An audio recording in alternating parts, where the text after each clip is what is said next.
De ahí que en el siglo XXI la verdadera agenda será, a buen seguro, mucho más complicada de lo que ha sugerido este extenso capítulo inicial. En la actualidad podría parecer que la inmortalidad, la dicha y la divinidad constituyen los primeros puntos de nuestra agenda, pero cuando estemos cerca de alcanzar esos objetivos, es probable que los trastornos resultantes nos desvíen hacia destinos completamente diferentes.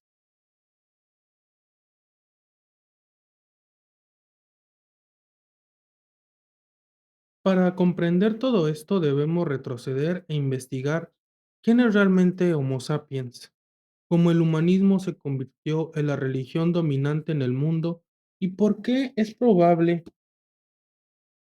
que intentar cumplir el sueño humanista cause su desintegración. Este es el objetivo esencial del libro. La primera parte considera las relaciones entre Homo sapiens y otros animales. En un intenso intento de comprender qué es lo que hace que nuestra especie sea tan especial, algunos lectores podrían preguntarse por qué los animales reciben tanta atención en un libro sobre el futuro. En mi opinión, no podemos tener una discusión seria sobre la naturaleza y el futuro de la humanidad sin empezar por nuestros colegas animales. Homo sapiens hace todo lo que puede para olvidarlo, pero es un animal y es doblemente importante recordar nuestros orígenes en un momento en que buscamos transformarnos en dioses. Ninguna investigación de nuestro futuro divino puede ignorar nuestro propio pasado animal ni nuestras relaciones con otros animales, porque la relación entre los humanos y los animales es el mejor modelo que tenemos para las futuras relaciones entre los superhumanos y los humanos.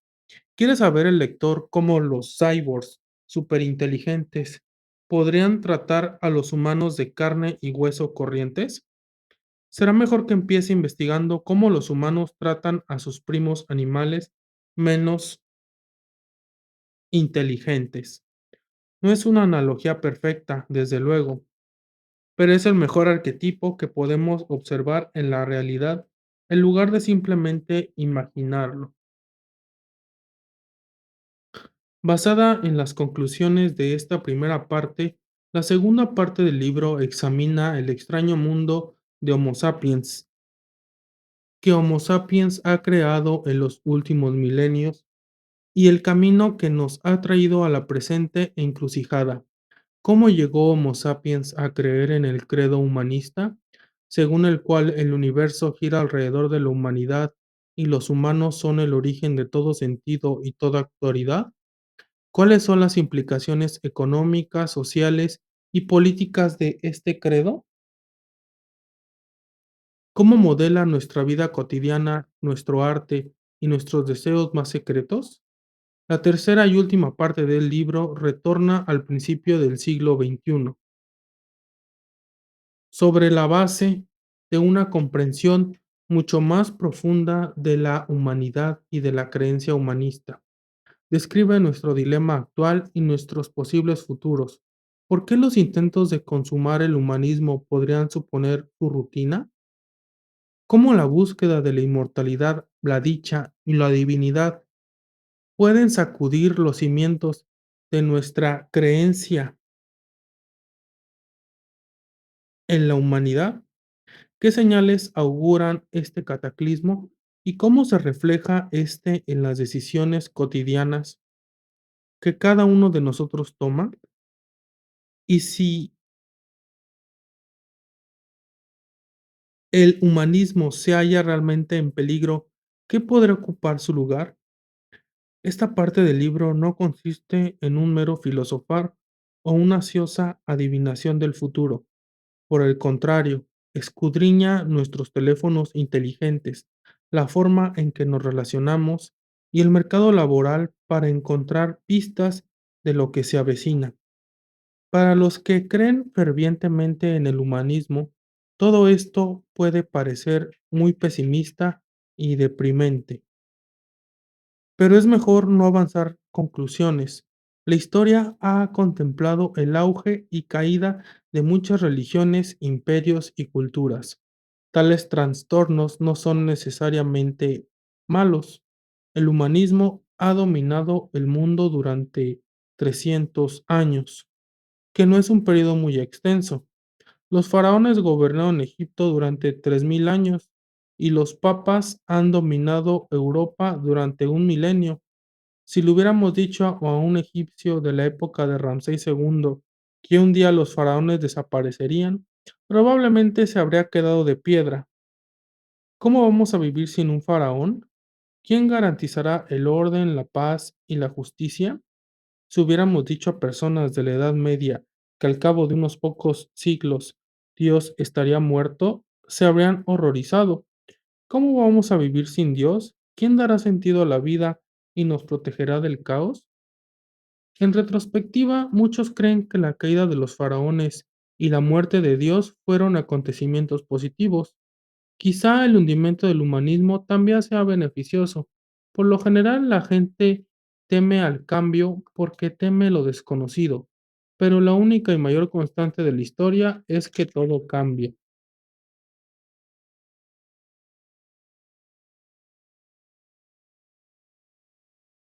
Parte uno: Homo sapiens conquista el mundo. ¿Qué diferencia a los humanos de todos los demás animales? ¿Cómo conquistó el mundo nuestra especie? ¿Es Homo sapiens una forma de vida superior o solo el bravucón local? Número 2: El antropoceno. Con respecto a otros animales, los humanos hace ya tiempo que se convirtieron en dioses. No nos gusta reflexionar demasiado sobre esto, porque no hemos sido dioses particularmente justos o clementes. Si el lector mira el canal de National Geographic, va a ver una película de Disney o lee un libro de cuentos de hadas, fácilmente puede tener la impresión de que el planeta Tierra está poblado en su mayor parte por leones, lobos y tigres, que son tan numerosos como nosotros, los humanos. El león Simba reina sobre los animales de la selva. Caperucita Roja intenta librarse del lobo feroz y el pequeño y valiente Mowgli se enfrenta a Shere Khan, el tigre, pero en realidad ya no están aquí. Todavía llenan nuestros canales de televisión libros, fantasías y pesadillas, pero los Simbas, Shere Khan y lobos feroces de nuestro planeta están desapareciendo.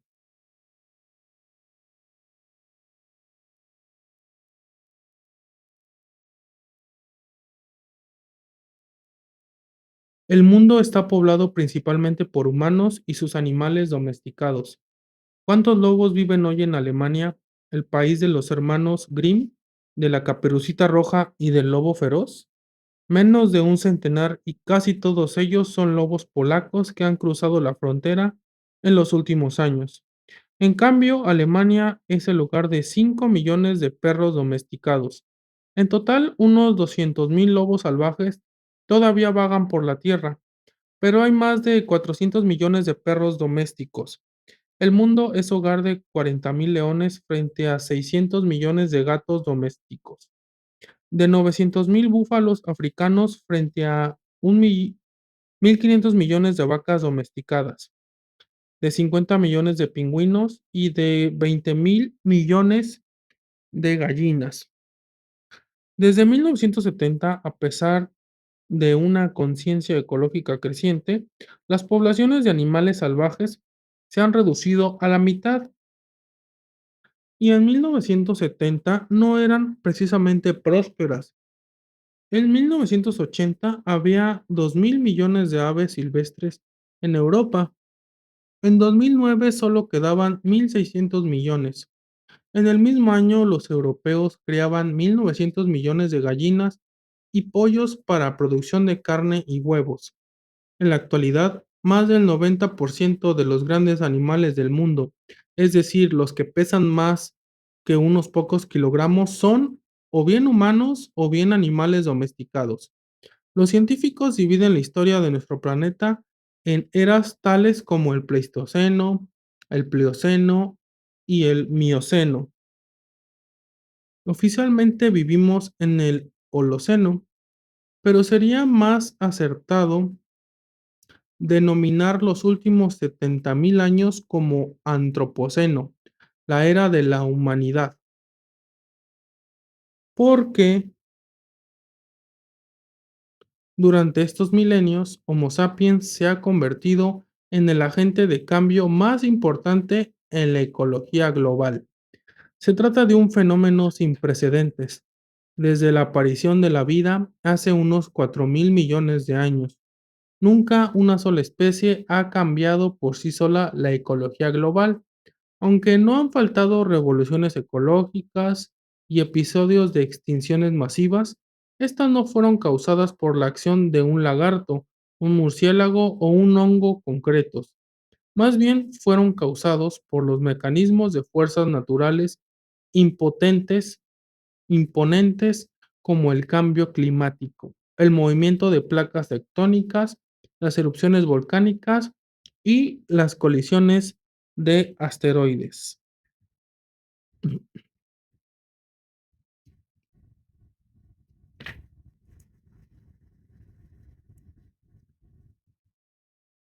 Algunas personas temen que hoy nos hallemos de nuevo en peligro mortal de erupciones volcánicas masivas o de asteroides que vayan a impactar en la Tierra. Los productores de Hollywood ganan millones explotando estas inquietudes, pero en realidad el peligro es escaso. Las extinciones masivas tienen lugar una vez cada muchos millones de años.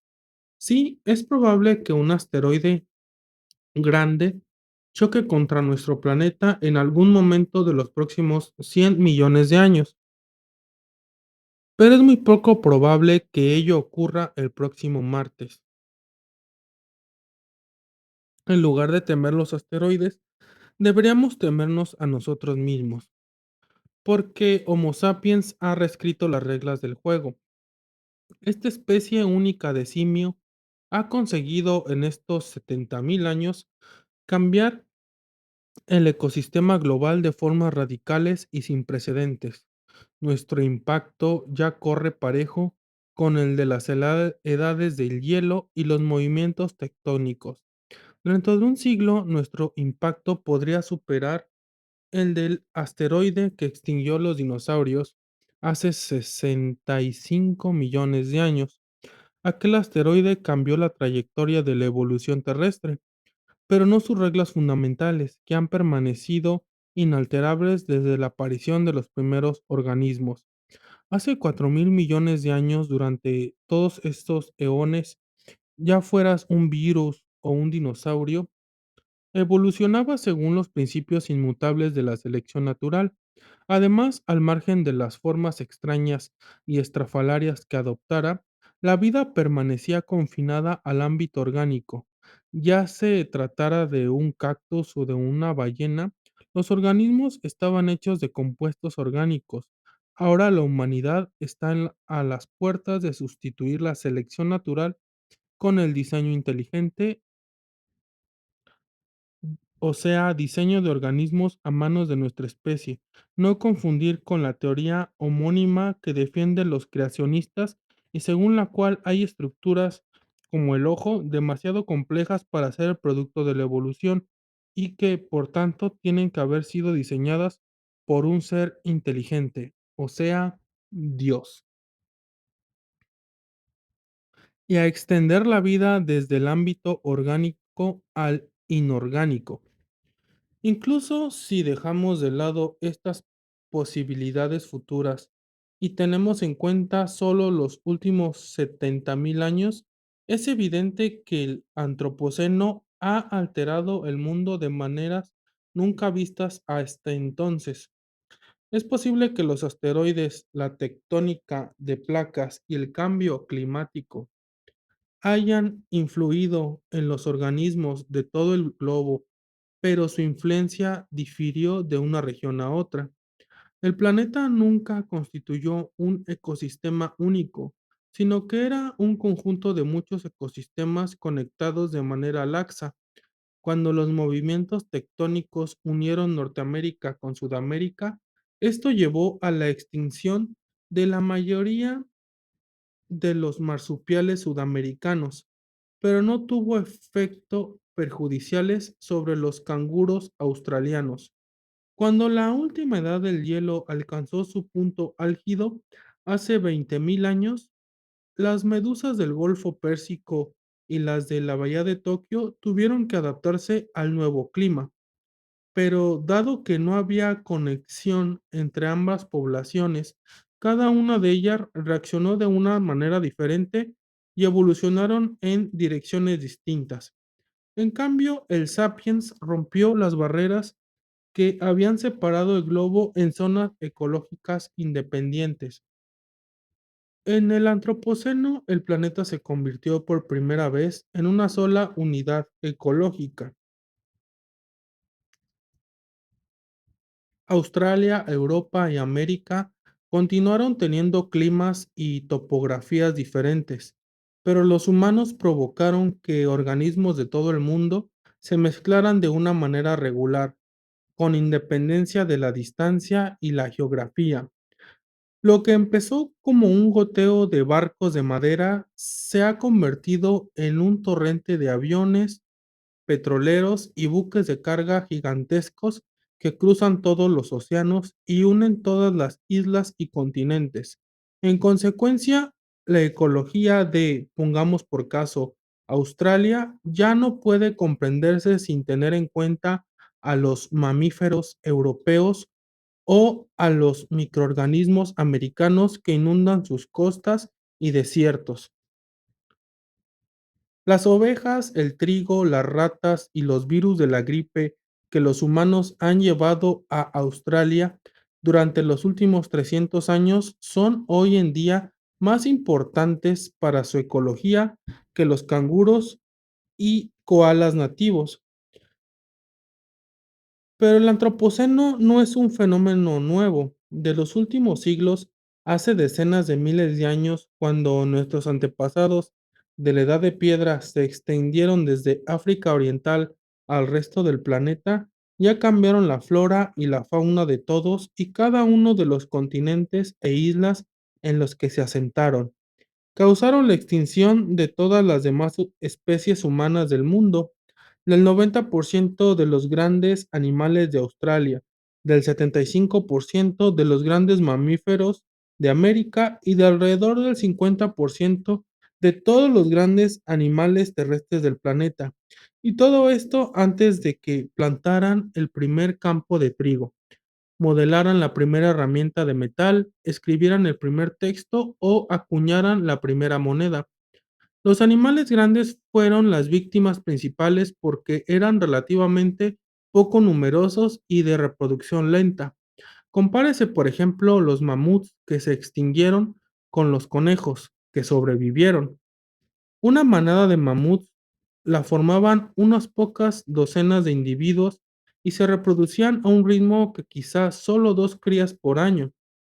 Así, si la tribu humana local cazaba solo 3 mamuts al año, esto habría bastado para que las muertes superaran a los nacimientos y en pocas generaciones los mamuts desaparecieron. Los conejos, en cambio, se reproducen como conejos. Aunque los humanos cazaran centenares al año, esto no sería suficiente para causar su extinción. No es que nuestros antepasados planearan aniquilar a los mamuts, simplemente no eran conscientes de las consecuencias de sus actos. La extinción de los mamuts y de otros animales grandes pudo haber sido rápida a una escala temporal evolutiva, pero lenta y gradual en términos humanos. La gente no vivía más allá de 70 u 80 años, mientras que el proceso de extinción llevó siglos. Probablemente los antiguos sapiens no advirtieron ninguna conexión entre la caza anual de mamuts en la que se mataban no más de 2 o 3 ejemplares y su desaparición. A lo sumo, quizá un anciano nostálgico pudo haber dicho a los jóvenes escépticos: cuando yo era joven había mucho más mamuts que ahora, y lo mismo ocurría con los mastodontes y los ciervos gigantes. Y desde luego, los jefes de la tribu eran honestos y los niños respetaban a sus mayores. Los hijos de la serpiente. La evidencia antropológica y arqueológica indica la probabilidad de que los cazadores-recolectores arcaicos fueran animistas. Creían que no había una separación esencial entre los humanos y los demás animales. El mundo, es decir, el valle en cuestión y las cordilleras que lo rodeaban, pertenecía a todos sus habitantes y cada uno de ellos seguía un conjunto de reglas comunes. Dichas reglas implicaban una negociación incesante entre todos los interesados. La gente hablaba con los animales, los árboles y las piedras, así como con hadas, demonios y fantasmas. De esta red de comunicaciones surgían los valores y las normas que obligaban por igual a humanos, elefantes, robles y espectros. La visión animista del mundo guía todavía a algunas comunidades de cazadores-recolectores que han sobrevivido hasta la edad moderna.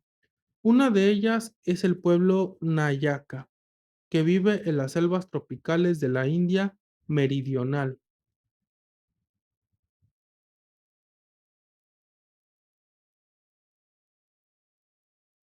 El antropólogo Dani Navi, que estudió a los nayacas durante varios años, informa que cuando un nayaca que anda por la jungla encuentra un animal peligroso, como un tigre, una serpiente o un elefante, se dirige al animal y le dice: tú vives en la selva, yo también vivo en la selva. Tú has venido aquí a comer y yo también he venido aquí a recolectar raíces y tubérculos. No he venido a hacerte daño. Una vez, un elefante macho al que llamaban el elefante que siempre anda solo, mató a un nayaca. Los nayacas se negaron a ayudar a los funcionarios del Departamento Forestal Indio a capturarlo. Explicaron a Naví que ese elefante había estado muy apegado a otro elefante macho, con el que siempre deambulaba. Un día el departamento forestal capturó al segundo elefante y desde entonces el elefante que siempre anda solo se había vuelto irascible y violento. ¿Cómo te habrías sentido tú si te hubieran quitado a tu esposa? Así es exactamente como se sentía ese elefante. A veces estos dos elefantes se separaban de noche y cada uno seguía su camino, pero por la mañana siempre volvían a reunirse. Aquel día el elefante vio caer a su compañero, lo vio tendido en el suelo. Si dos siempre van juntos y disparas a uno, ¿cómo se sentirá el otro? Estas actitudes animistas sorprenden por extraña a mucha gente de países industrializados. La mayoría vemos a los animales como seres esencialmente diferentes e inferiores.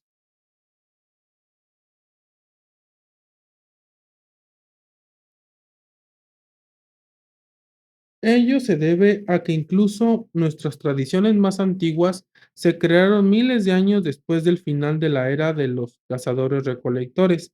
El Antiguo Testamento, por ejemplo, fue escrito en el primer milenio antes de Cristo, y sus relatos más antiguos reflejan las realidades del segundo milenio. Pero en Oriente Medio, la época de los cazadores-recolectores concluyó más de 7000 años antes.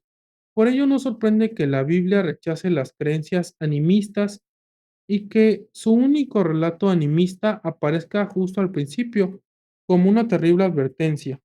La Biblia es un libro extenso, está repleto de milagros, prodigios y maravillas. Pero la única vez en que un animal inicia una conversación con un humano es cuando la serpiente tienta a Eva a comer el fruto prohibido del saber. El asna de Balaam también pronuncia algunas palabras, pero simplemente está transmitiendo a Balaam un mensaje de Dios. En el jardín del Edén, Adán y Eva vivían como recolectores. La expulsión del Edén tiene una semejanza asombrosa con la revolución agrícola.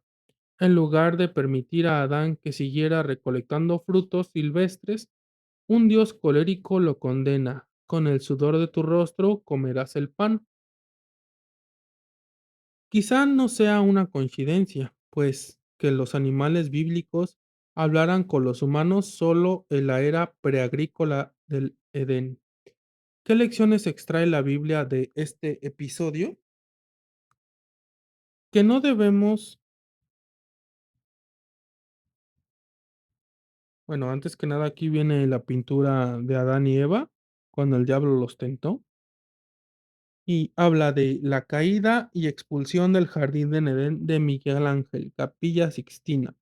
La serpiente, que presenta la parte superior de un cuerpo humano, inicia toda la cadena de acontecimientos. Mientras que los dos primeros capítulos del Génesis están dominados por monólogos divinos, dijo Dios, dijo luego Dios, dijo luego Dios. En el tercer capítulo tenemos finalmente un diálogo entre Eva y la serpiente, y dijo la serpiente a la mujer, y respondió la mujer a la serpiente. Esta conversación única entre un humano y un animal conduce a la caída de la humanidad y a nuestra expulsión del Edén. Continuamos con la lectura. Que no debemos escuchar a las serpientes y que por lo general es mejor evitar hablar con animales y plantas. Ello no conduce más que al desastre, pero el relato bíblico tiene capas de sentido más profundas y antiguas. En la mayoría de los lenguajes semíticos, Eva significa serpiente o incluso serpiente hembra.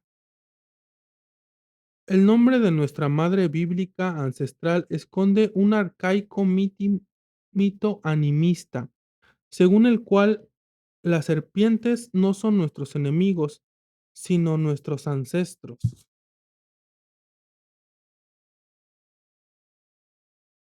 Muchas culturas animistas creían que los humanos descendían de animales, como por ejemplo serpientes y otros reptiles. La mayoría de los aborígenes australianos creían que la serpiente del arco iris creó el mundo.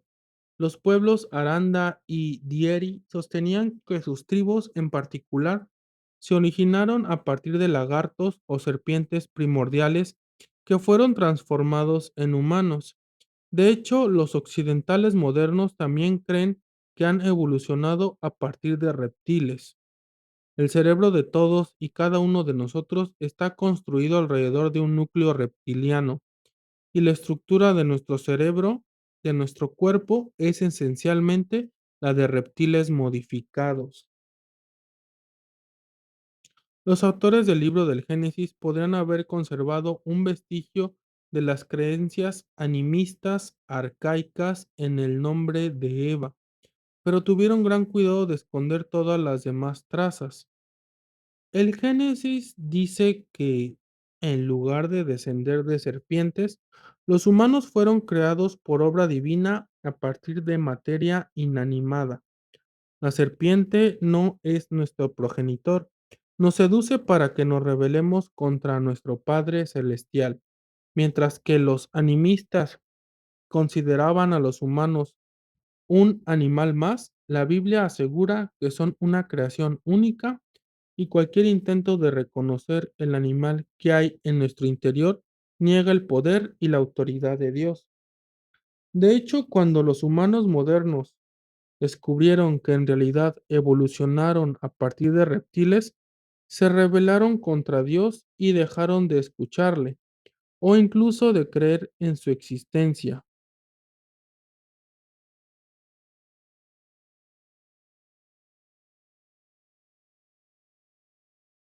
Necesidades ancestrales.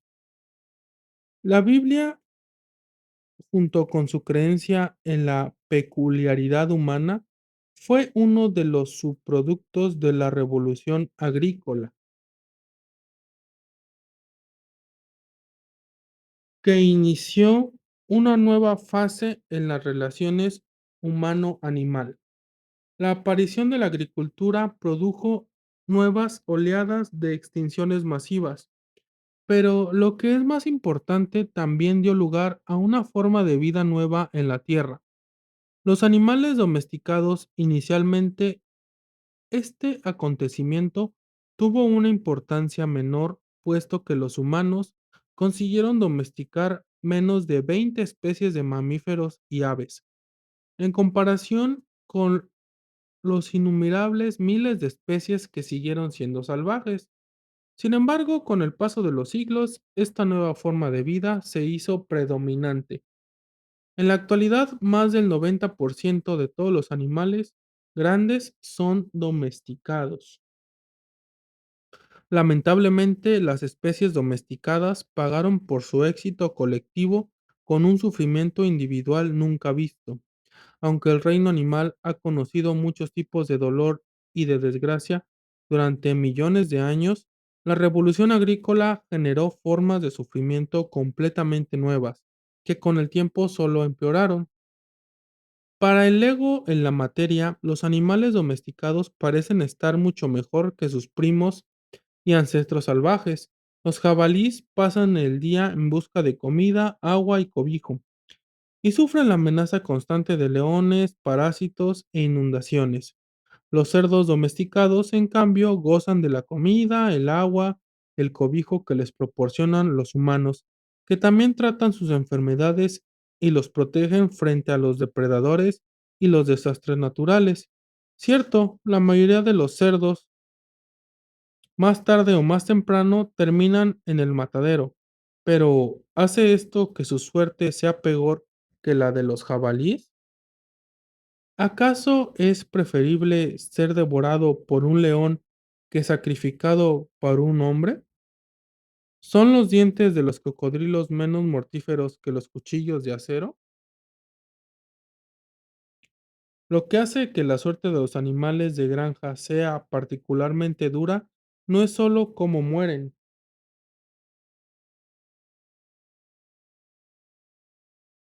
sino ante todo cómo viven.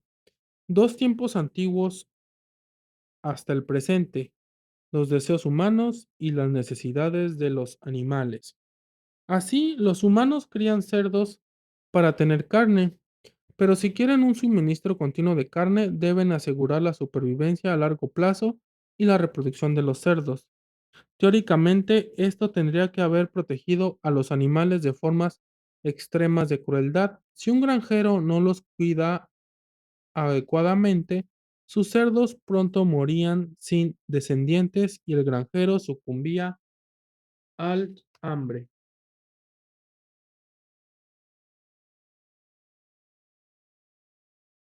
Desgraciadamente, los humanos pueden causar un sufrimiento tremendo a los animales de granja de diversas maneras, incluso al tiempo que aseguran su supervivencia y su reproducción.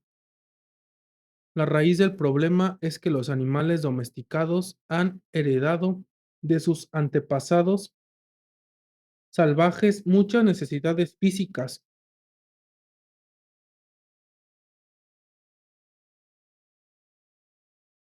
emocionales y sociales que son superfluas en las granjas humanas. Los ganaderos obvian de manera rutinaria dichas necesidades sin pagar ninguna sanción económica. Encierran a los animales en jaulas diminutas, mutilan sus cuernos y cola, separan a madres de hijos y crían monstruos de forma selectiva. Los animales padecen mucho, pero siguen viviendo y multiplicándose. ¿Acaso no contradice esto los principios más básicos de la selección natural? La teoría de la evolución sostiene que todos los instintos, impulsos y emociones han evolucionado respondiendo al interés único de la supervivencia y la reproducción. Si es así, ¿acaso la reproducción continua de los animales de granja no demuestra que sus necesidades reales son satisfechas? ¿Cómo puede un cerdo tener una necesidad que en verdad no sea necesaria para su supervivencia y su reproducción? Es cierto que todos los instintos, impulsos y emociones evolucionaron con el fin de adaptarse a las presiones evolutivas de la supervivencia y la reproducción. Sin embargo, si estas presiones desaparecen de golpe, los instintos, impulsos y emociones que éstas modelaron no desaparecen con ellas, al menos no al instante. Incluso si ya no son fundamentales para la supervivencia y la reproducción. Estos instintos, impulsos y emociones continúan moldeando las experiencias subjetivas del animal, tanto para los animales como para los humanos. La agricultura cambió las presiones de selección casi de la noche a la mañana, pero no cambió sus impulsos físicos, emocionales ni sociales. La evolución, por descontado, nunca se detiene y ha seguido modificando a humanos y a animales en los 12.000 años transcurridos desde la aparición de la agricultura. Por ejemplo, en Europa y Asia Occidental, los humanos adquirieron por evolución la capacidad de digerir la leche de vaca y hoy en día producen mucha más leche que sus antepasados salvajes. Pero estas son alteraciones superficiales. Las estructuras sensoriales y emocionales profundas de vacas, cerdos y humanos no han cambiado mucho desde la edad de piedra. ¿Por qué a los humanos modernos les gustan tanto los dulces? No se debe a que a principios del siglo XXI tengamos que atiborrarnos de helado y de chocolate para sobrevivir.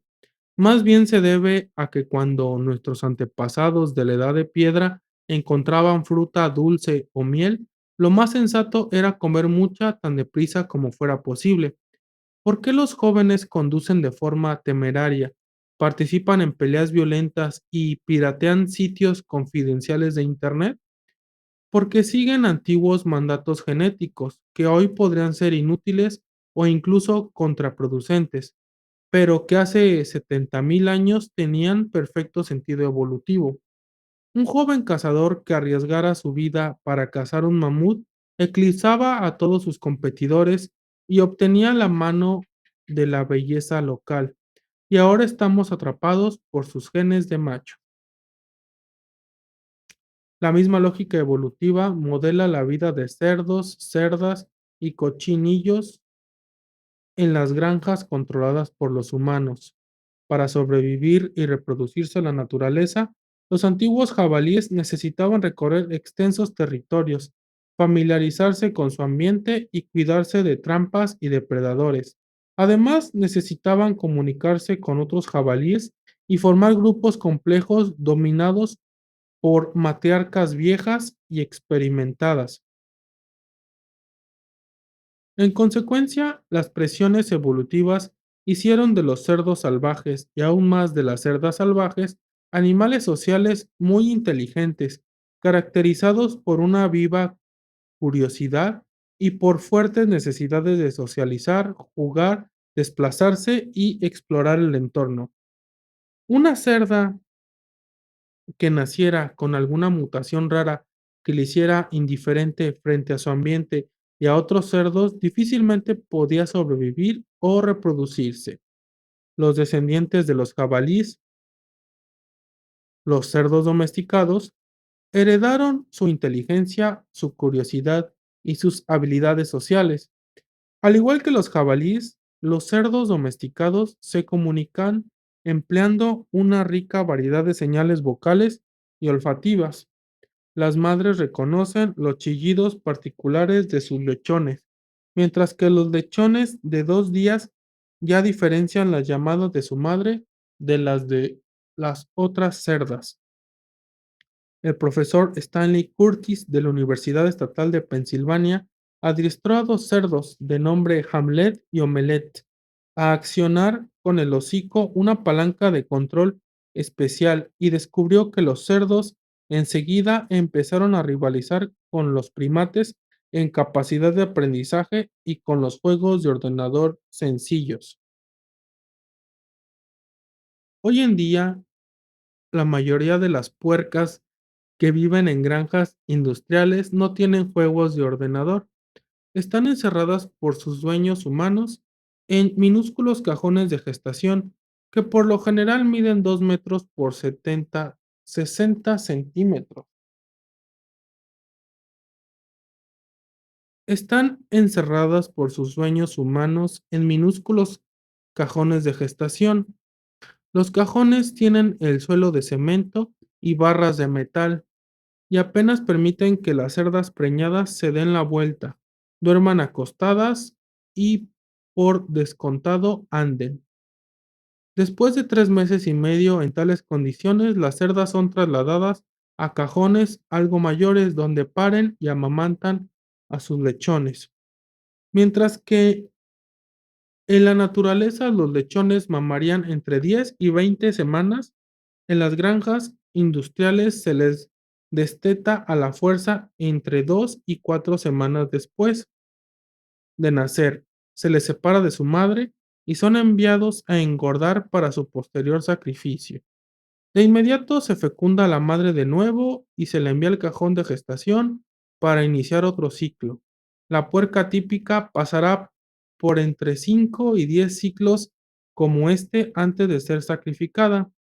En los últimos años, el uso de cajones se ha restringido en la Unión Europea y en algunos estados de Estados Unidos, pero los cajones todavía se emplean de manera generalizada en otros muchos países y decenas de millones de cerdas reproductoras pasan casi toda la vida en ellos.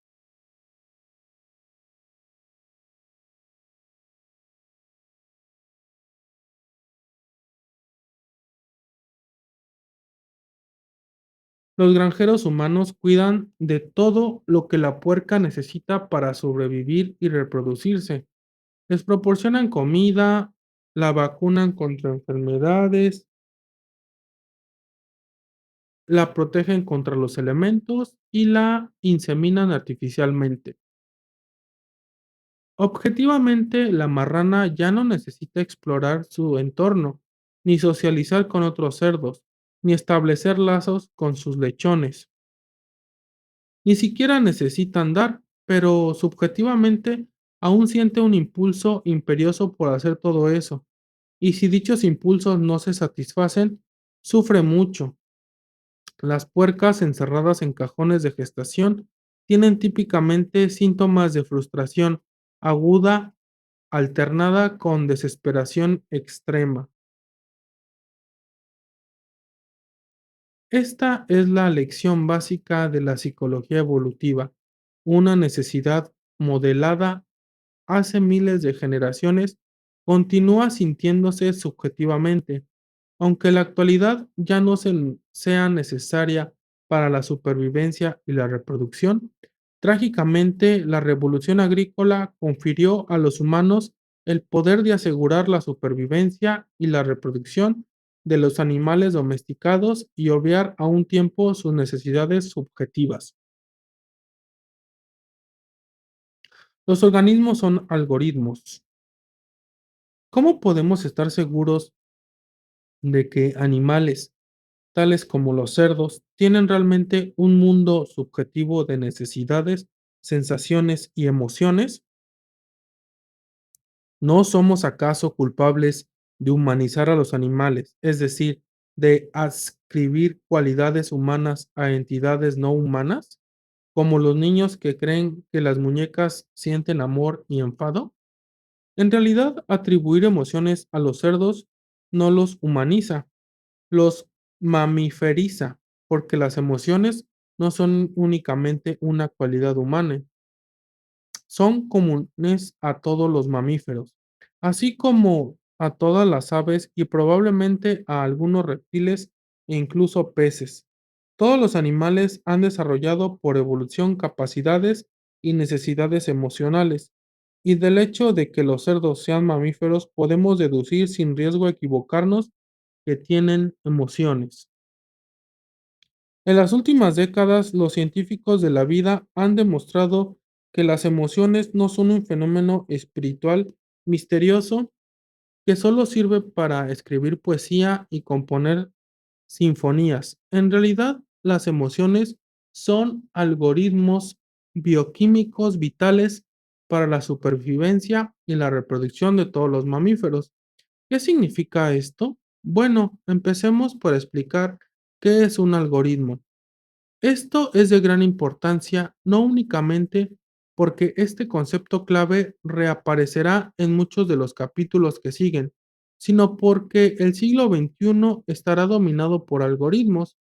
Puede decirse que algoritmo es el concepto más importante en nuestro mundo. Si queremos comprender nuestra vida y nuestro futuro, debemos hacer todos los esfuerzos posibles por entender qué es un algoritmo y cómo los algoritmos están conectados con las emociones. Un algoritmo es un conjunto metódico de pasos que pueden emplearse para hacer cálculos, resolver problemas y alcanzar decisiones. Un algoritmo no es un cálculo concreto, sino el método que se sigue cuando se hace el cálculo. Por ejemplo, si queremos calcular la media entre dos números, podemos usar un algoritmo sencillo. El algoritmo dice, primer paso, suma los dos números. Segundo paso, divide la suma por 2. Cuando los números son 4 y 8, se obtiene 6. Cuando son 117 y 231, se obtiene 174. Un ejemplo más complejo es una receta de cocina. Un algoritmo para preparar una sopa de verduras podría decirnos: 1. Calienta media taza de aceite en una cazuela. 2. Trocea 4 cebollas. 3. Fríe la cebolla hasta que esté dorada. 4. Corta 3 patatas a dados y añádelos a la cazuela. 5. Corta una col en juliana y añádela a la cazuela. Y así sucesivamente. Podemos seguir el mismo algoritmo decenas de veces, empleando cada vez verduras algo distintas y obteniendo, por lo tanto, una sopa ligeramente diferente. Pero el algoritmo sigue siendo el mismo.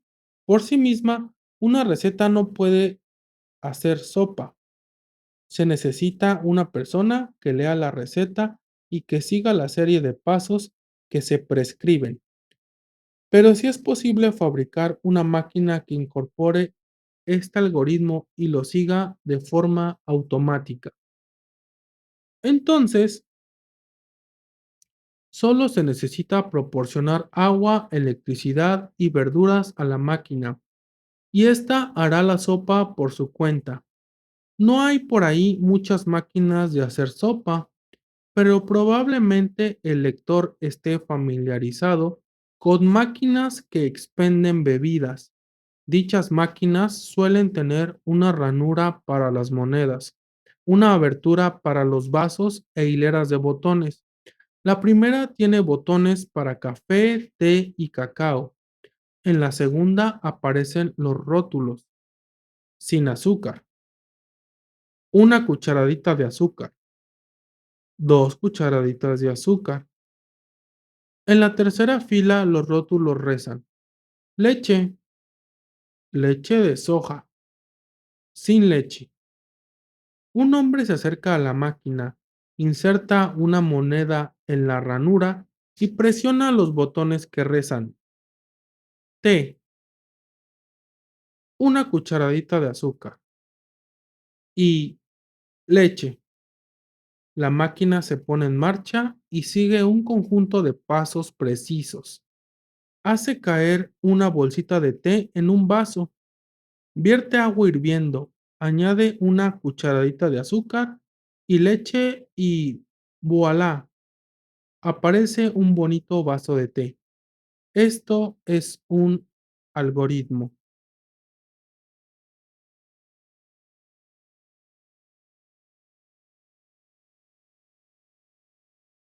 Durante las últimas décadas, los biólogos han llegado a la firme conclusión de que el hombre que pulsa los botones y bebe el té es también un algoritmo mucho más complejo que la máquina expendedora, sin duda, pero un algoritmo. Los humanos son algoritmos que producen no vasos de té, sino copias de sí mismos, como una máquina expendedora que, después de pulsar la combinación adecuada de botones, produjera otra máquina expendedora. Los algoritmos que controlan las máquinas expendedoras funcionan mediante engranajes mecánicos y circuitos eléctricos. Los algoritmos que controlan a los humanos operan mediante sensaciones, emociones y pensamientos. Y exactamente el mismo tipo de algoritmos controla a cerdos, babuinos, nutrias y gallinas. Considérese, por ejemplo, el siguiente problema de supervivencia. Un babuino ve unas bananas que cuelgan de un árbol, pero también se da cuenta de que un león acecha en las inmediaciones. ¿Debería el babuino arriesgar su vida por esas bananas? La situación se reduce a un problema matemático de cálculo de probabilidades. La probabilidad de que el babuino muera de hambre si no come las bananas frente a la probabilidad de que el león atrape al babuino. Para resolver este problema, el babuino necesita tener en cuenta muchos datos. ¿Qué distancia me separa de las bananas? ¿Y del león? ¿A qué velocidad puedo correr? ¿A qué velocidad puede correr el león? El león, ¿está despierto o dormido? ¿Tiene aspecto de estar hambriento o saciado? ¿Cuántas bananas hay? ¿Son pequeñas o grandes? ¿Verdes o maduras? Además de estos datos externos, el papión ha de tener en cuenta asimismo información sobre las condiciones internas de su cuerpo. Si le acucia el hambre, tendrá sentido arriesgarlo todo por esas bananas, al margen de las probabilidades que tenga. En cambio, si acaba de comer y el ansia por las bananas es mera glotonería, ¿por qué correr ningún riesgo?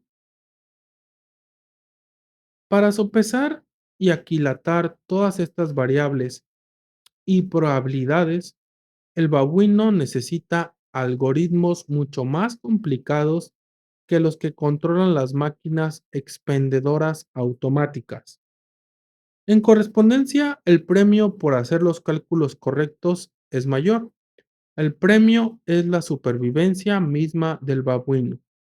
Un babuino asustadizo, cuyos algoritmos sobreestimen los peligros, morirá de hambre, y los genes que modelaron estos algoritmos cobardes perecerán con él.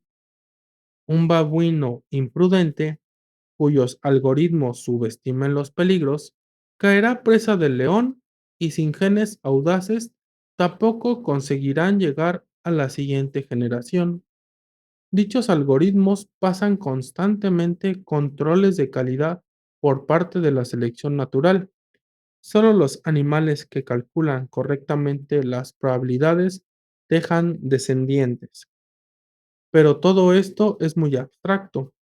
¿Cómo calcula exactamente probabilidades un babuino? Desde luego no toma un lápiz que lleva tras la oreja y un bloc de notas que guarda en un bolsillo trasero y empieza a computar velocidades de carrera y niveles de energía con una calculadora. Más bien, todo el cuerpo del babuino es la calculadora. Lo que llamamos sensaciones y emociones son en realidad algoritmos.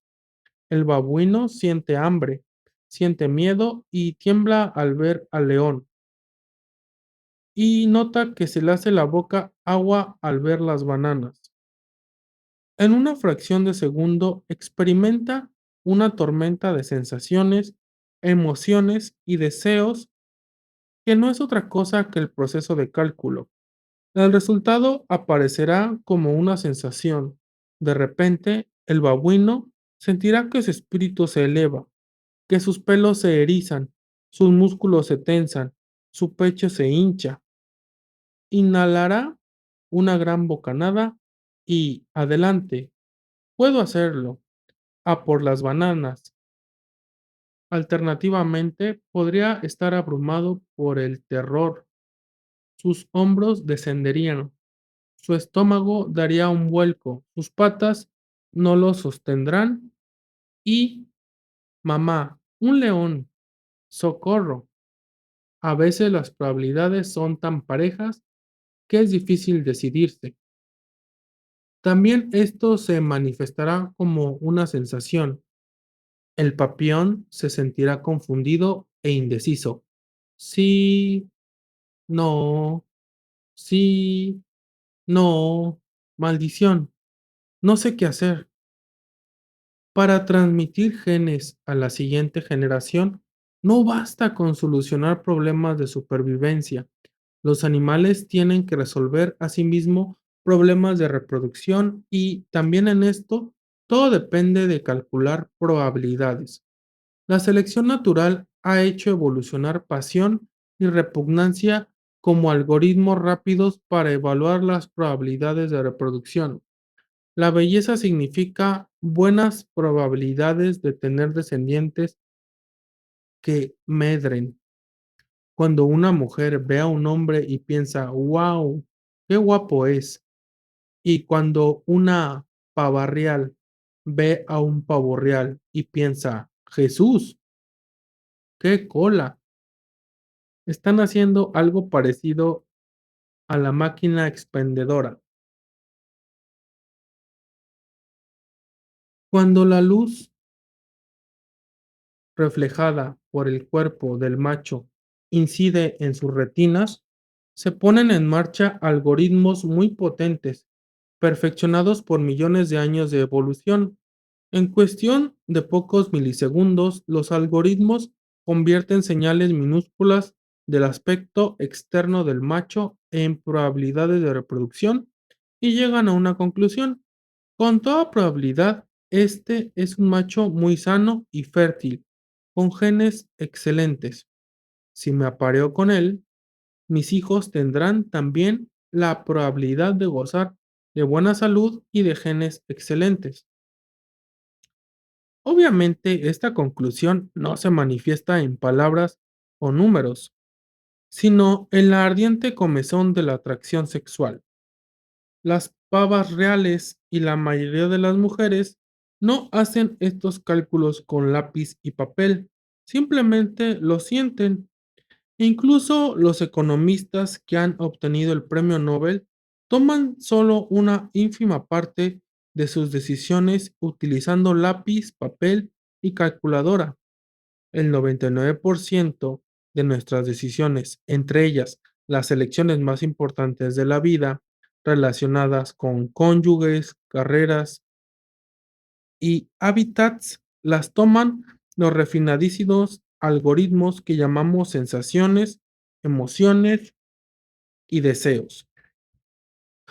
Debido a que dichos algoritmos controlan la vida de todos los mamíferos y aves, y probablemente de algunos reptiles e incluso peces, como humanos, babuinos y cerdos, sienten miedo, procesos neurológicos similares tienen lugar en áreas cerebrales similares. Por lo tanto, es probable que humanos asustados, babuinos aterrados y cerdos atemorizados tengan experiencias similares. También hay diferencias, por supuesto. Los cerdos no parecen experimentar los extremos de compasión y crueldad que caracterizan a Homo sapiens, ni la sensación de arrobo que embarga a un humano cuando contempla la infinitud de un cielo estrellado. Es probable que existan también ejemplos opuestos de sensaciones porcinas con las que los humanos no están familiarizados, pero no puedo citar ninguna, por razones obvias. Sin embargo, hay una emoción básica que todos los mamíferos comparten en vínculo madre e hijo. De hecho, a él deben su nombre los mamíferos. La palabra mamífero procede del latín mamá, seno. Las madres mamíferas quieren tanto a sus hijos que les permiten mamar de su cuerpo.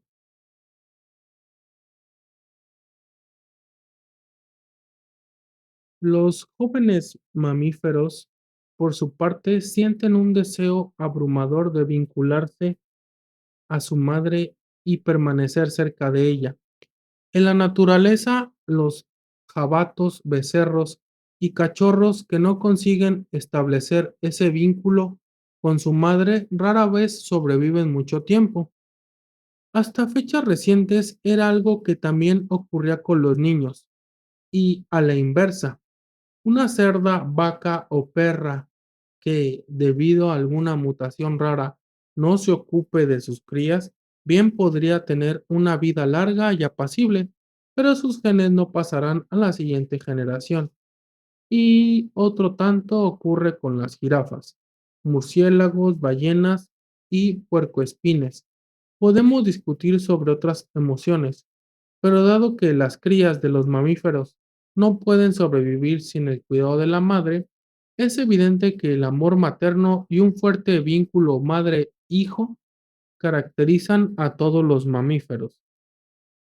Los científicos tardaron mucho tiempo en reconocer lo anterior. No hace mucho, los psicólogos dudaban de la importancia del vínculo emocional entre progenitores e hijos, incluso entre los humanos. En la primera mitad del siglo XX, y a pesar de la influencia de las teorías freudianas, la escuela conductista dominante aducía que las relaciones entre progenitores e hijos estaban modeladas por retroalimentaciones materiales, que los hijos necesitaban sobre todo comida, refugio y atención médica, y que los vínculos que establecían con sus padres se debían simplemente a que estos satisfacían esas necesidades materiales. De los niños que solicitaban calor, abrazos y besos, se decía que estaban mimados. Los expertos en puericultura advertían que los niños que recibían besos y abrazos de sus padres se convertirían en adultos necesitados, egoístas e inseguros. John Watson, una autoridad reconocida de la puericultura en la década de 1920, advertía severamente a los padres: no abracéis ni beséis nunca a vuestros hijos, no dejéis nunca que se sientan en vuestro regazo. Si tenéis que besarlos, hacerlo una vez en la frente cuando les deseéis buenas noches. Por la mañana, estrecharles la mano. La popular revista Infant Care o Cuidado Infantil explicaba que el secreto de crear a los hijos es mantener la disciplina y proporcionarles las necesidades materiales según un rígido programa diario. Un artículo de 1929 daba el siguiente consejo a los padres: si el niño lloraba pidiendo comida antes de la hora de comer, no lo cojáis ni lo acunéis para que deje de llorar, y no lo alimentéis hasta que llegue la hora exacta de comer. Llorar no hará daño al bebé, ni siquiera al de muy corta edad. No fue hasta las décadas de 1950 y 1960 cuando, en un creciente consenso, los expertos empezaron a abandonar estas estrictas teorías conductistas y reconocieron la importancia fundamental de las necesidades emocionales. En una serie de experimentos famosos y sorprendentemente crueles, el psicólogo Harry Harlow separó de la madre a monos recién nacidos y los aisló en jaulas pequeñas. Cuando se les daba a escoger entre una madre simulada de acero dotada de un biberón y una madre simulada revestida de una tela suave sin biberón, los monitos se agarraban con todas sus fuerzas a la madre de tela sin comida.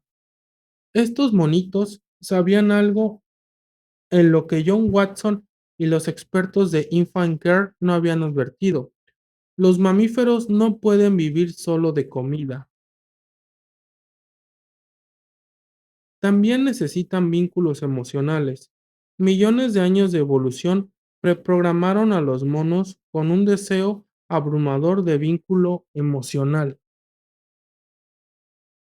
La evolución también les impregnó con la suposición de que es más probable formar vínculos emocionales con cosas peludas y blandas que con objetos metálicos duros.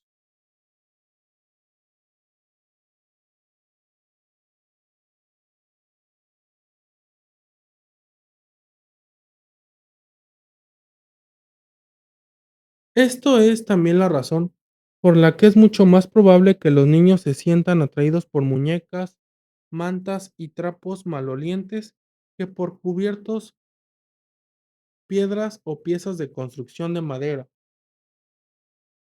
La necesidad de vínculo emocional es tan fuerte que los monitos de Harlow abandonaban a la madre simulada de metal y nutricia y dirigían su atención al único objeto que parecía capaz de dar respuesta a aquella necesidad. Lamentablemente, la madre de tela no respondió nunca a su afecto y en consecuencia los monitos padecieron problemas psicológicos y sociales graves y al crecer se convirtieron en adultos neuróticos y asociales. Hoy nos cuesta comprender esta advertencia de los puericultores de principios del siglo XX.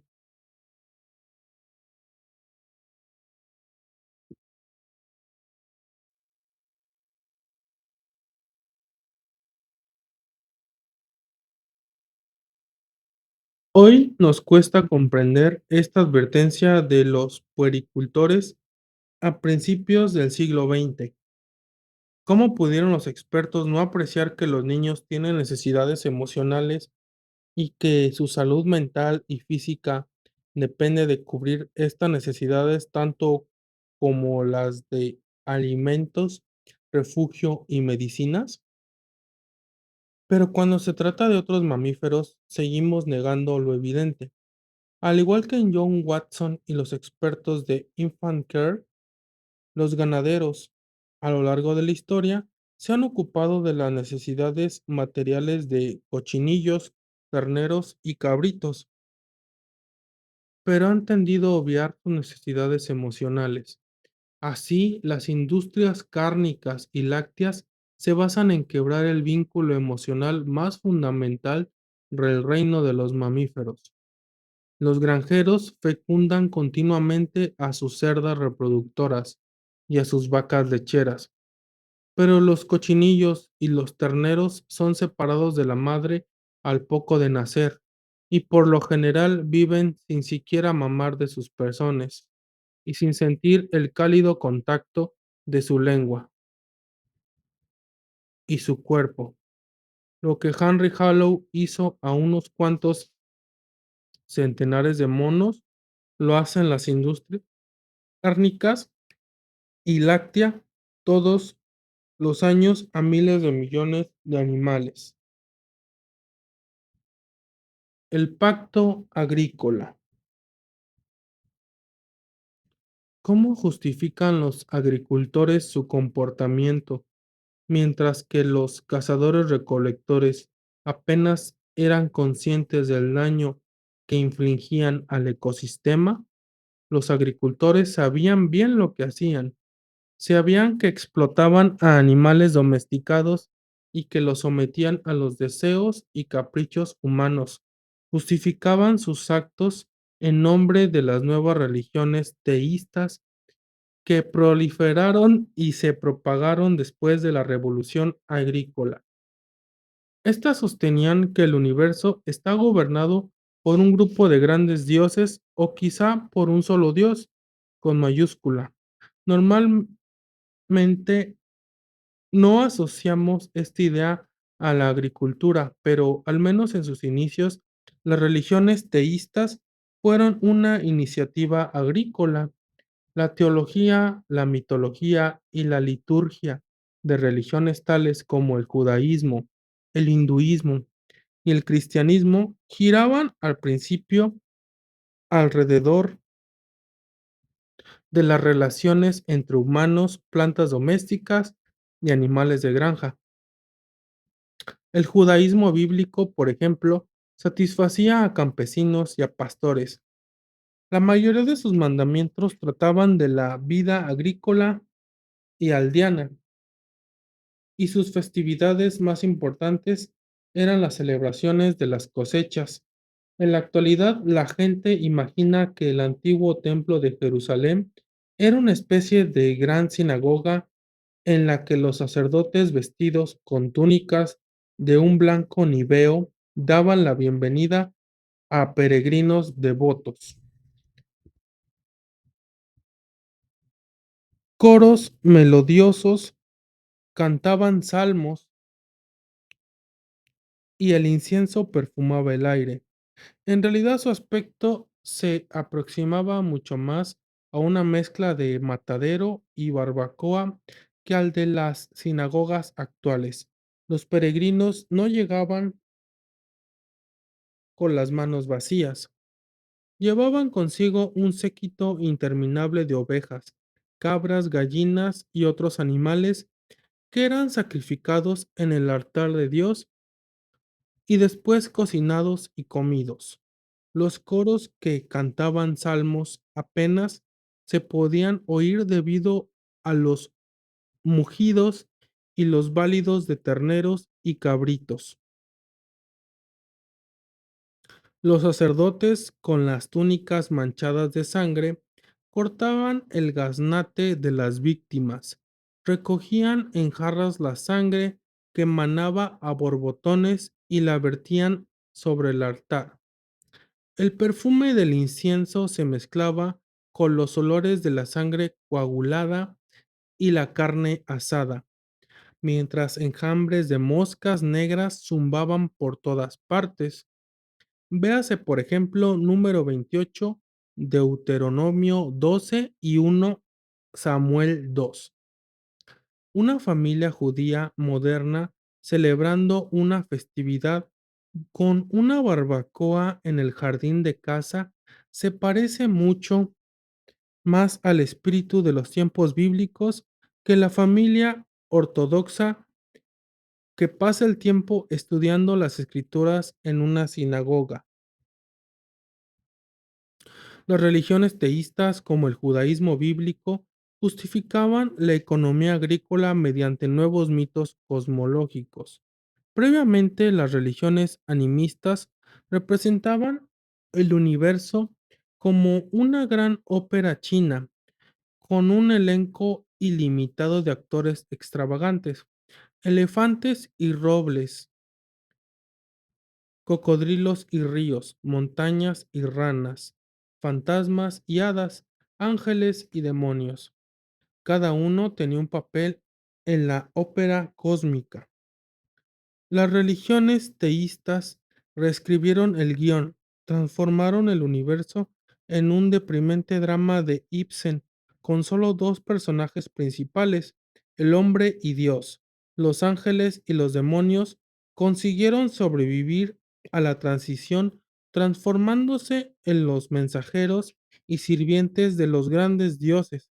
Pero el resto del elenco animista todos los animales, plantas y otros fenómenos naturales, se transformó en un decorado silencioso.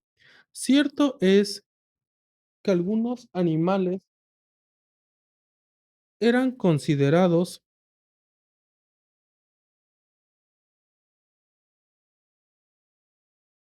sagrados para un dios u otro, y muchos dioses tenían rasgos animales. El dios egipcio Anubis con cabeza de chacal, e incluso Jesucristo, a quien a menudo se representaba como un cordero.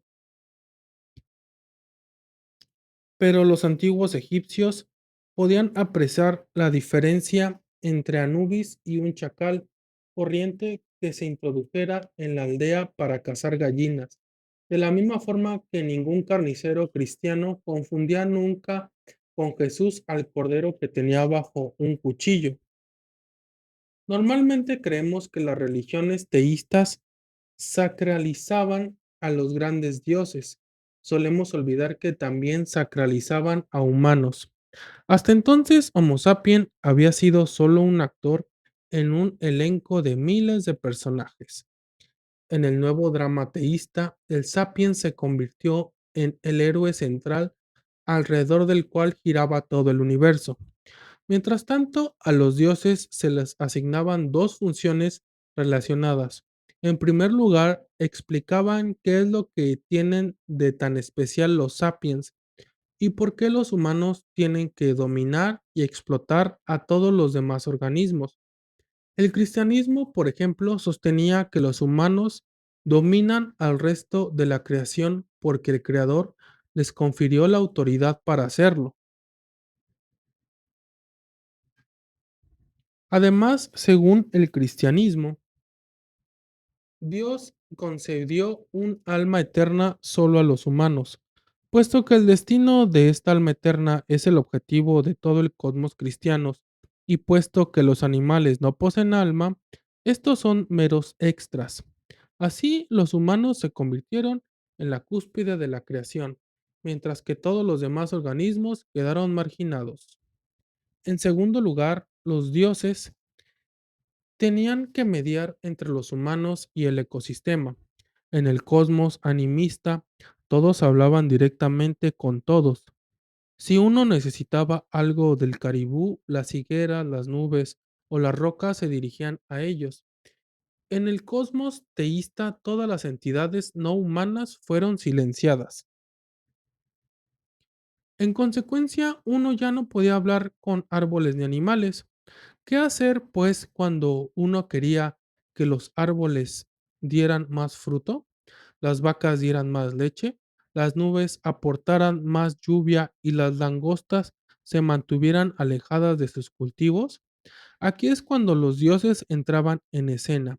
Prometían proporcionar lluvia, fertilidad y protección, siempre que los humanos hicieran algo a cambio. Esta era la esencia del pacto agrícola.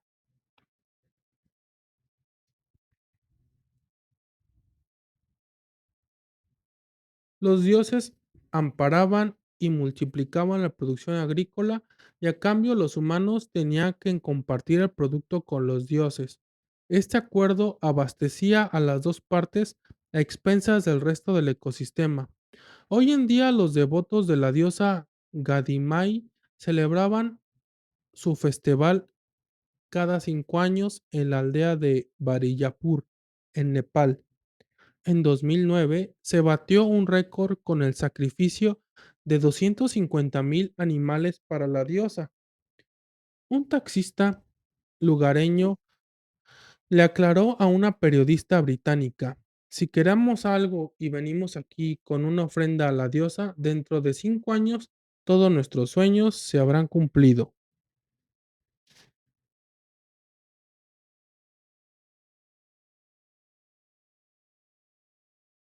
Gran parte de la mitología teísta explica los detalles sutiles de este pacto.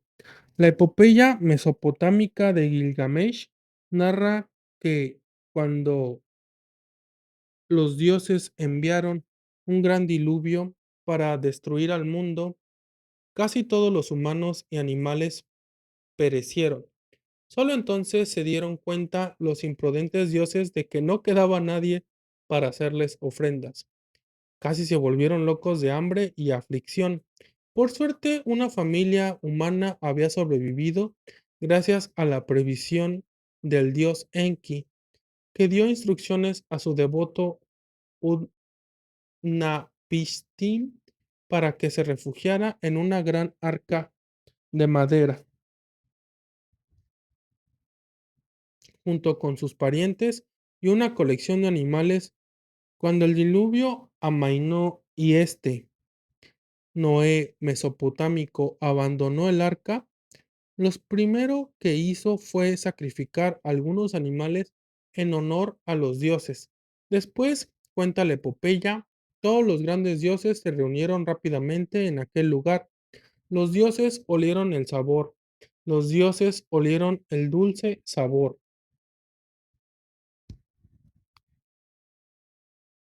Los dioses se arremolinaron como moscas alrededor de la ofrenda. El relato bíblico del diluvio, escrito más de 1000 años después de la versión mesopotámica, narra también que inmediatamente después de salir del arca, alzó Noé un altar a Yahvé y tomando de todos los animales puros y todas las aves puras, ofreció sobre el altar un holocausto. Y aspiró Yahvé el suave olor y se dijo en su corazón, no volveré ya más a maldecir la tierra por el hombre. Génesis 8 del 20 al 21.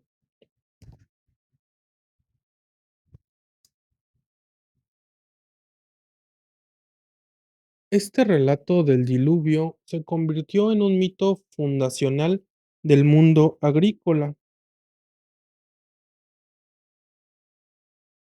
Desde luego es posible darle un giro ambientalista moderno.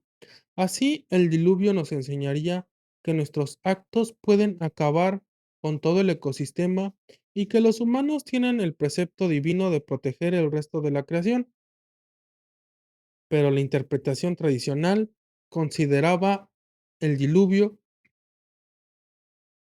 prueba de la supremacía humana y de la insignificancia de los animales. Según estas interpretaciones, a Noé se le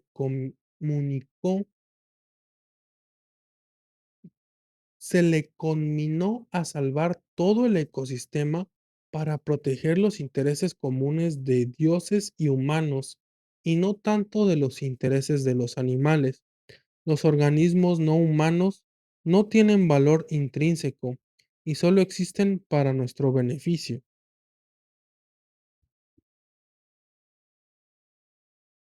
Después de todo, cuando vio Yahvé cuánto había crecido la maldad del hombre sobre la tierra, decidió exterminar al hombre que creó de sobre la faz de la tierra y con el hombre a los ganados, reptiles y hasta las aves del cielo. Pues me pesa de haberlo hecho. Génesis 6 del 5 al 7 versículos. La Biblia considera que es perfectamente normal destruir a todos los animales como castigo por los crímenes del Homo sapiens, como si la existencia de jirafas, pelícanos y mariquitas hubiera perdido todo propósito si los humanos se portan mal. La Biblia no podía imaginar una situación en la que Dios se arrepiente de haber creado a Homo sapiens, borra a este simio pecador de la faz de la tierra y después pasa toda la eternidad gozando de las ganancias de avestruces, canguros y pandas.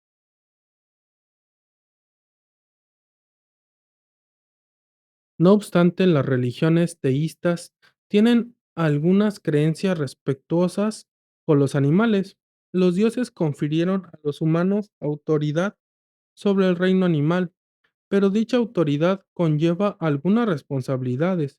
Por ejemplo, a los judíos se les ordenó que permitieran que los animales de granja descansaran el sabbat y que, siempre que fuera posible, evitaran causarles un sufrimiento innecesario.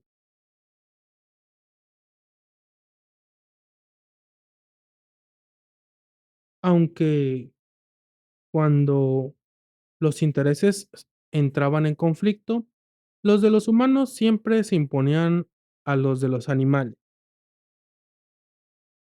Un cuento talmúdico narra que en el camino al matadero, un ternero se escapó y buscó refugio con el rabino Yehuda Hanasi, uno de los fundadores del judaísmo rabínico.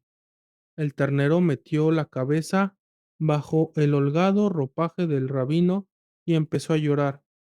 Pero el rabino lo apartó de sí y le dijo: Ve, fuiste creado para ese fin. Puesto que el rabino no mostraba misericordia, Dios le castigó y le hizo padecer una dolorosa enfermedad durante 13 años. Después, un día, una sirvienta que limpiaba la casa del rabino encontró unas ratas recién nacidas. Se dispuso a sacarlas de la casa con la escoba. El rabino Yehuda se apresuró a salvar a las indefensas ratitas y dijo a la sirvienta que las dejara en paz porque es benigno Yahvé para con todos y su misericordia para con todas sus obras. Salmos 145 al 9. Puesto que el rabino mostró compasión para estas ratas, Dios mostró compasión para con el rabino y éste fue curado de la enfermedad. Otras religiones, en particular el jainismo, el budismo y el hinduismo, han hecho gala de una empatía incluso mayor con los animales. Ponen especial énfasis en la conexión entre los humanos y el resto del ecosistema, y su precepto más ético ha sido no matar a ningún ser vivo, mientras que el bíblico no matarás se refería solo a los humanos. El antiguo principio indio de la ahimsa, la no violencia, se hace extensivo a todo ser consciente. Los monjes jainistas son particularmente prudentes al respecto. Llevan siempre la boca cubierta con un pañuelo para no inhalar ningún insecto, y cuando andan llevan consigo una escoba para apartar con delicadeza cualquier hormiga o escarabajo que pueda encontrar a su paso. Sin embargo, todas las religiones agrícolas, entre ellas el jainismo, el budismo y el hinduismo, encontraron maneras de justificar la superioridad humana y la explotación de los animales, si no por la carne, por la leche y por la fuerza motriz. Todas han proclamado que una jerarquía natural de los seres da derecho a los humanos a controlar y a usar a otros animales, siempre que los humanos obedezcan determinadas restricciones.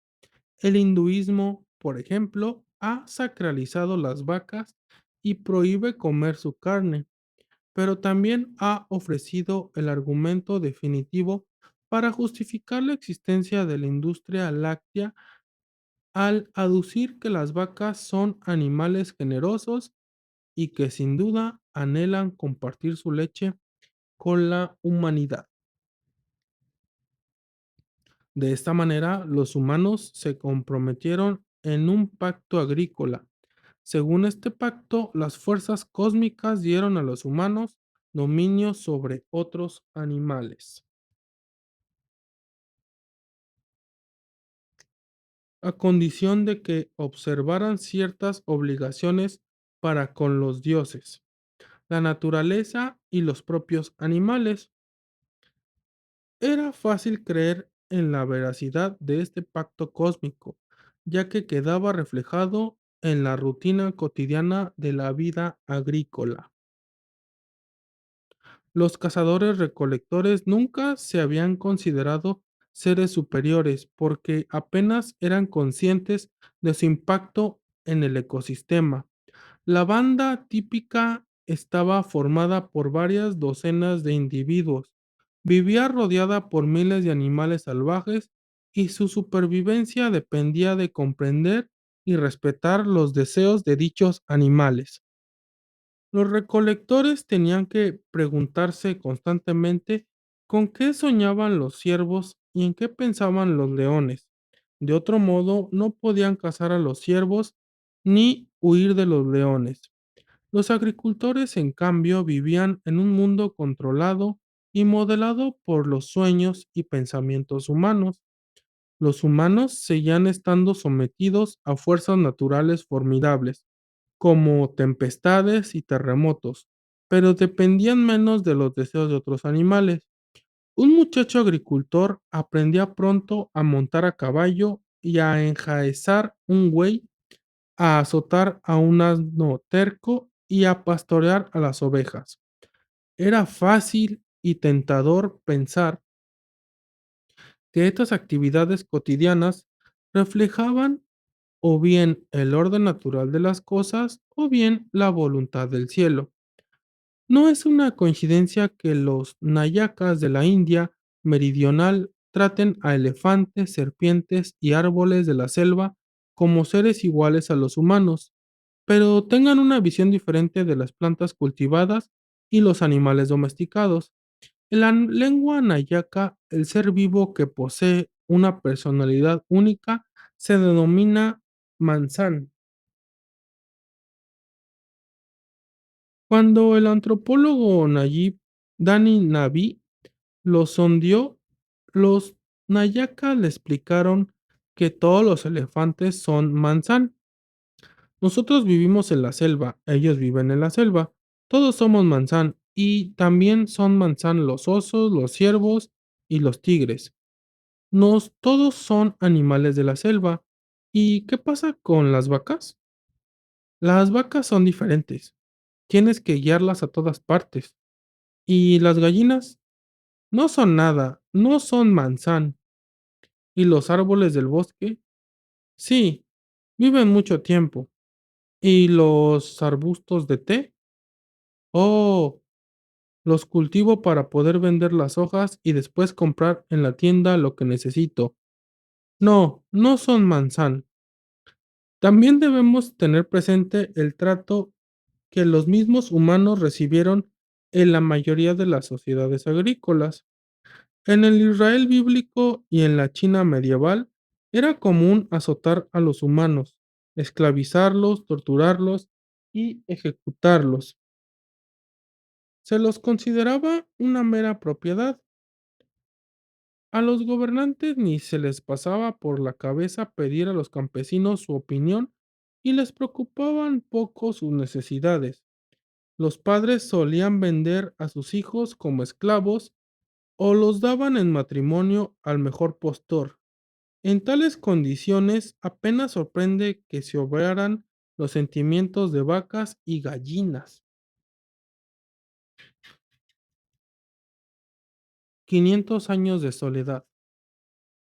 El auge de la ciencia y la industria moderna conllevó la siguiente revolución en las relaciones humano-animal.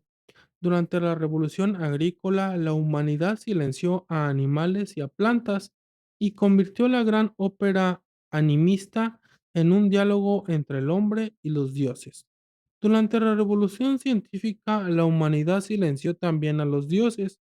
El mundo pasó a ser un espectáculo individual.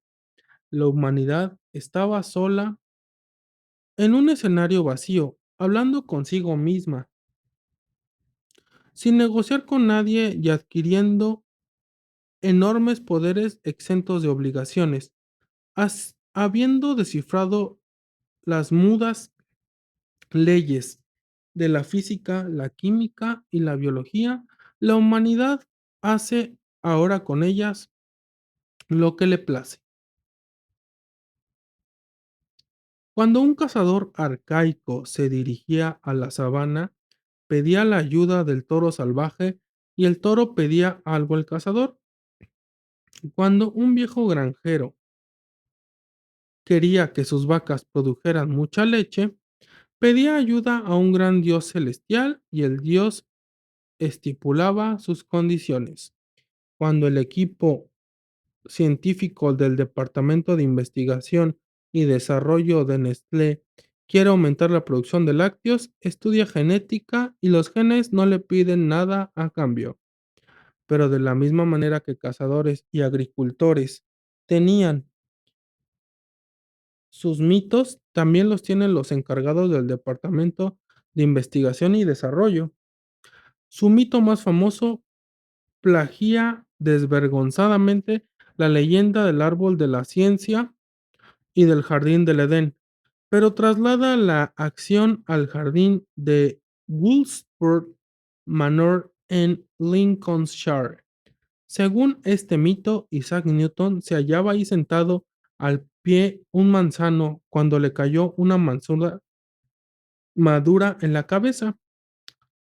Newton empezó a pensar por qué la manzana había caído directamente hacia abajo en lugar de hacerlo de lado o hacia arriba. Su investigación le llevó a descubrir la gravedad y las leyes de la mecánica newtoniana. La anécdota de Newton pone patas arriba el mito del árbol de la ciencia. En el jardín del Edén, la serpiente inicia el drama al tentar a los humanos a pecar, con lo que hace que la ira de Dios caiga sobre ellos. Adán y Eva son un juguete en manos a la vez de la serpiente y de Dios.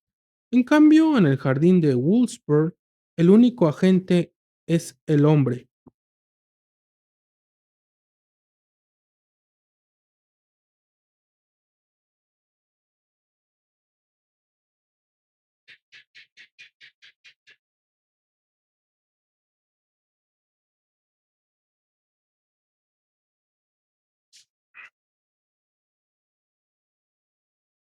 Aunque el mismo Newton era un cristiano muy devoto que dedicaba más tiempo a estudiar la Biblia que las leyes de física,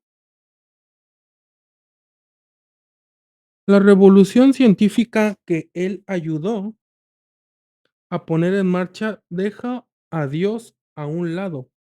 Cuando los sucesores de Newton se pusieron a escribir su mito del Génesis, no supieron qué uso darle ni a Dios ni a la serpiente. El jardín de Wolfsburg está regido por las leyes ciegas de la naturaleza y la iniciativa de descifrar dichas leyes es estrictamente humana. El relato puede comenzar con una manzana que cae sobre la cabeza de Newton, pero la manzana no lo hizo a propósito.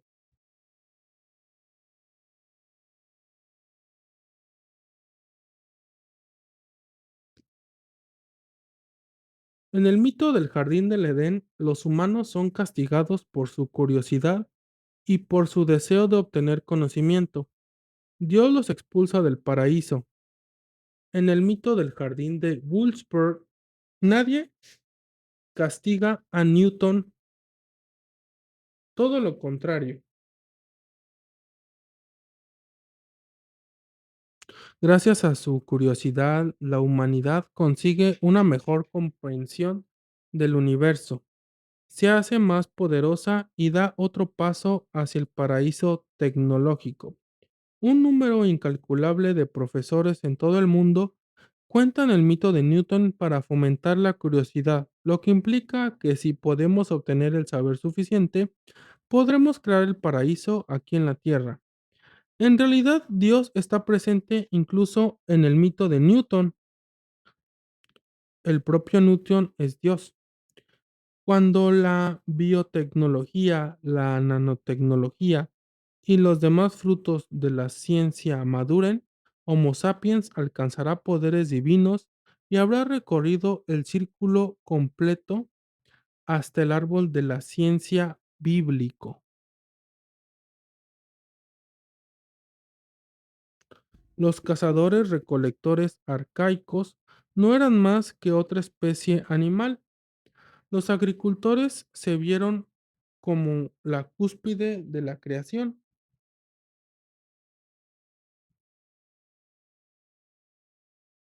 Los científicos nos transformarán en dioses.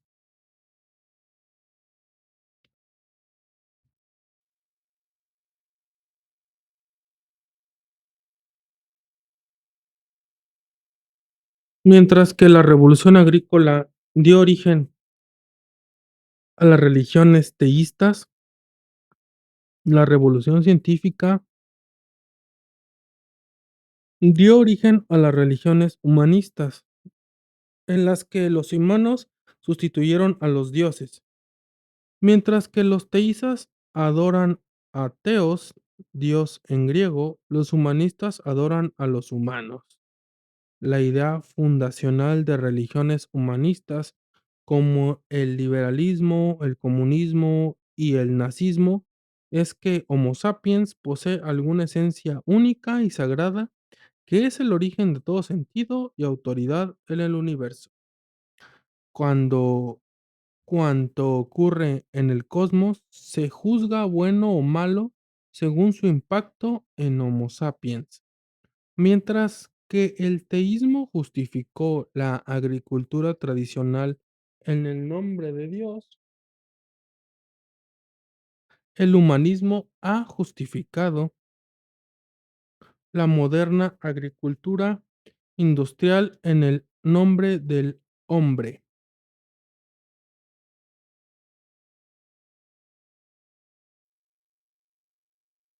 La agricultura industrial sacraliza las necesidades, los caprichos y los deseos humanos al tiempo que deja de lado todo lo demás. La agricultura industrial no tiene ningún interés real en los animales, que no comparten la sacralidad de la naturaleza humana, y tampoco tiene ningún uso para los dioses, porque la ciencia y la tecnología modernas confieren a los humanos poderes que exceden con mucho los de los antiguos dioses.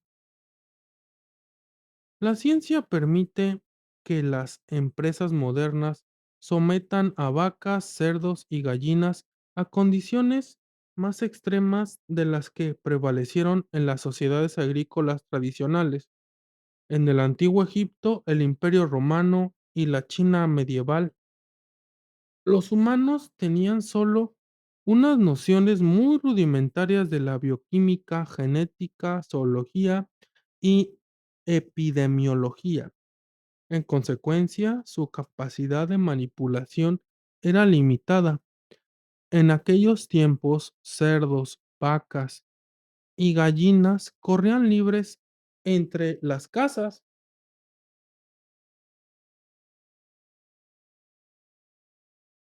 y buscaban tesoros comestibles ocultos en el montón de basura y en los bosques próximos.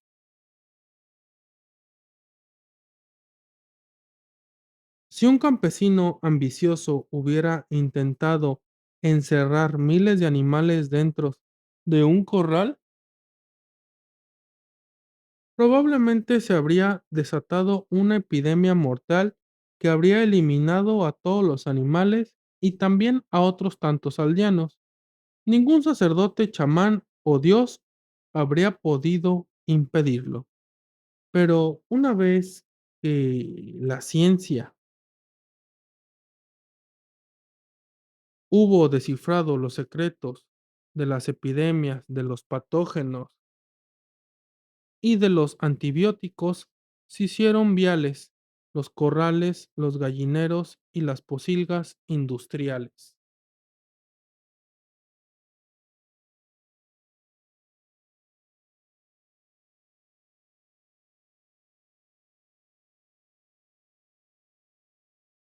Con ayuda de vacunas, medicamentos, hormonas, plaguicidas, sistemas centralizados de aire acondicionado y comederos automáticos, hoy en día es posible apiñar decenas de miles de cerdos, vacas y gallinas en ordenadas hileras de jaulas estrechas y producir carne, leche y huevos con toda una eficiencia nunca vista anteriormente. En los últimos años, a medida que la gente ha empezado a reconsiderar las relaciones entre humanos y animales, tales prácticas han empezado a recibir cada vez más críticas. De repente damos muestra de un interés sin precedente por la suerte de las llamadas formas de vida inferiores, quizá porque estamos a punto de convertirnos en una de ellas. Si los programas informáticos alcanzan una inteligencia superhumana y unos poderes sin precedentes, deberemos empezar a valorar estos programas más de lo que valoramos a los humanos. ¿Será aceptable, por ejemplo, que una inteligencia artificial explote a los humanos e incluso los mate para favorecer sus propias necesidades y deseos? Si nunca se les va a permitir que hagan eso, a pesar de su inteligencia y poder superiores, ¿por qué es ético que los humanos exploten y maten a cerdos? ¿Tienen los humanos alguna chispa mágica, además de inteligencia superior y mayor poder, que los distinga de los cerdos, las gallinas, los chimpancés y los programas informáticos? En tal caso, ¿de dónde llegó esa chispa y por qué estamos seguros que una inteligencia artificial IA no la adquirirá nunca? Si no existe tal chispa, ¿habría alguna razón para continuar asignando un valor especial a la vida humana incluso después de que los ordenadores sobrepasen a los humanos en inteligencia y poder? De hecho, y para empezar, ¿qué es exactamente lo que tenemos los humanos que nos hace tan inteligentes y poderosos? ¿Y qué probabilidad hay de que entidades no humanas lleguen alguna vez a rivalizar con nosotros y a superarnos? El capítulo siguiente examinará la naturaleza y el poder de Homo sapiens, no solo con el fin de entender mejor nuestras relaciones con otros animales, sino también para vislumbrar lo que el futuro podría depararnos y cómo podrían ser las relaciones entre humanos y superhumanos.